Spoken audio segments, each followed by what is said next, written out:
Church of Satan has declared a total war on... Satanist Rex Church admits that Satanists are using music as a weapon of propaganda to influence youth around the world against Christ in order to establish the Antichrist kingdom on earth. Sadly, hundreds of millions of people of all ages, but especially young people, have fallen prey to Satan's seduction through music. Satan represents the powers of force in nature, and we feel that a cleansing of the idiot ideology of the power of the competent Christ is in order. And so this is something that the Church of Satan is conducting on many different avenues. We're doing this through the use of what we have called aesthetic terrorism. This involves the creative use of art, music, writing, effectively what we call propaganda, the dissemination of information to influence what we call iron youth. Every year, 1,500 children here in the United States under the age of 18 are arrested for murder or for manslaughter. Since 1986, there has been a rise of 1,740 percentage points in children that have been treated with knife or gunshot wounds here in our nation alone. Over 10 million teens have tried cocaine. Over 190,000 abortions are performed on teens each year. We need to focus on what's happening here. The youth of our country are under attack. They're under siege. And while it can hardly be said that rock and current pop music alone is the sole cause, what you are about to see in this program will more than confirm that it has played a vital and undeniable role in the deterioration of the moral and emotional and psychological strength of our youth. And as we are about to learn, it is no accident that it's happening in just that way, because it was purposefully designed and executed to happen that way. Let me explain how it works. Recently, an ex-KGB propaganda agent from the former Soviet Union talked at a local college. He had defected some time before, and he spoke about the methods that he and other Soviet agents had used to actually overthrow entire governments. He said that they used a four-step process to turn free countries into closed communist countries. Those four steps were as follows. 1, demoralize. 2, destabilize. 3, cause rebellion. And then 4, take over. So the idea was that first, the communists would pump in their propaganda.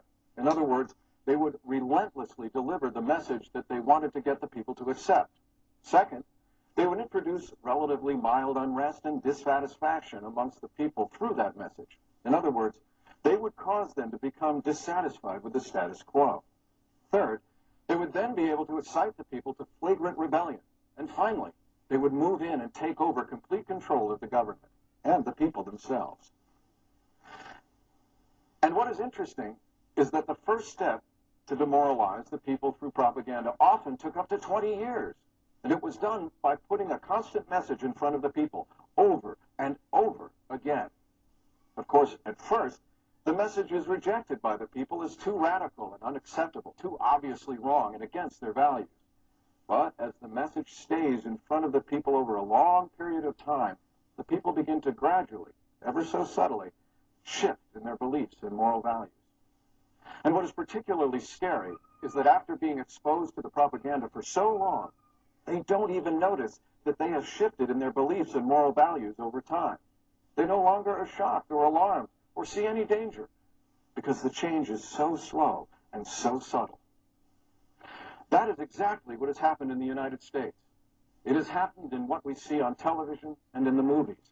It has happened in the acceptance and tolerance of moral issues like divorce and abortion and use of alcohol. And it has certainly happened and even been influenced by the music industry. Over time, slowly and gradually, shocking messages that would have been rejected 20 years ago have gained acceptance. And very few people have noticed. And particularly our children haven't noticed because they've never known anything else. Now you may be thinking, oh, this sounds like something my grandmother or some fire and brimstone Puritan preacher would have told me. Am I supposed to believe there's actually a conspiracy of evil taking place that is spearheaded by the music industry? Well, I'll let you be the judge of that, because the facts that you're about to see will more than speak for themselves.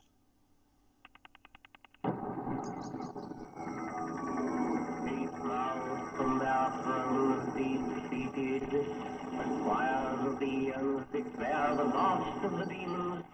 The kingdom is thine to inherit. What I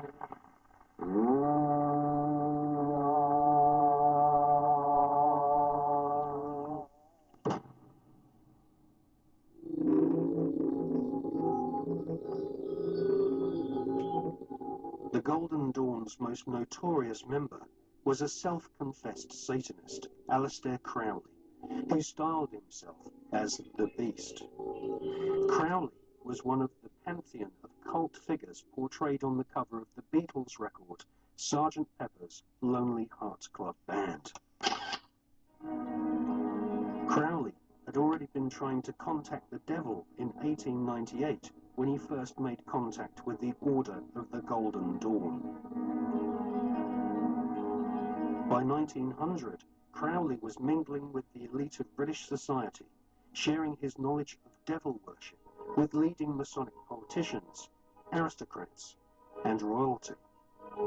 In his book entitled Magic, Crowley writes, "The devil is this serpent, Satan. He is life and love. He is light, and his zodiacal image is Capricornus, the leaping goat, the Godhead."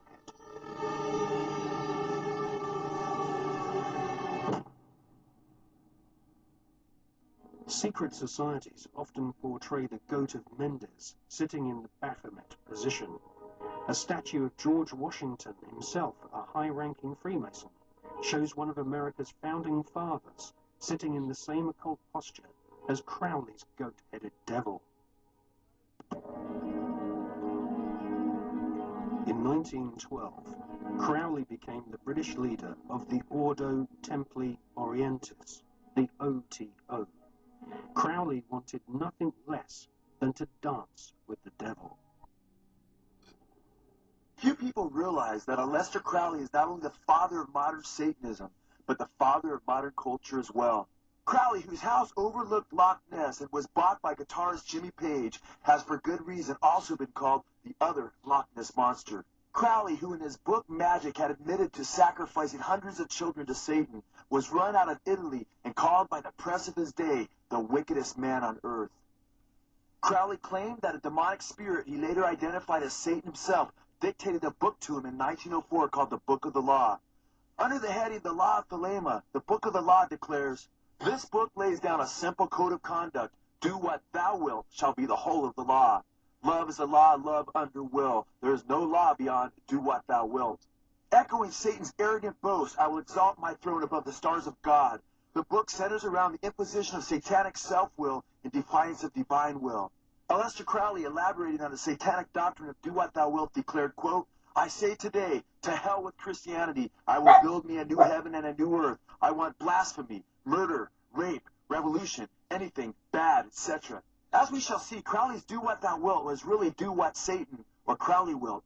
Crowley taught that one could become a genius in music through practicing his Satanism.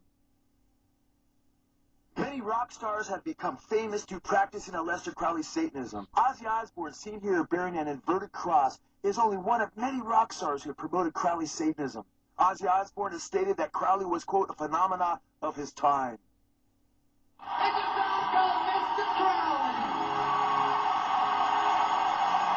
Osbourne, like so many other rock stars, initiated the youth into Crowley's teaching through songs like Mr. Crowley.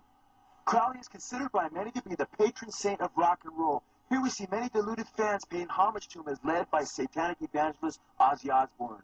Crowley admitted, quote, "Beneath the standard of objectivity, I serve my great master Satan and the Council of Nine composed of Beelzebub, etc." Satanists who would like to deny the fact that Aleister Crowley was a Satanist are like those who would like to claim that Adolf Hitler was not a Nazi. Crowley declared, quote, "I swear to work my work abhorred, careless of all but one reward, the pleasure of the devil, our Lord."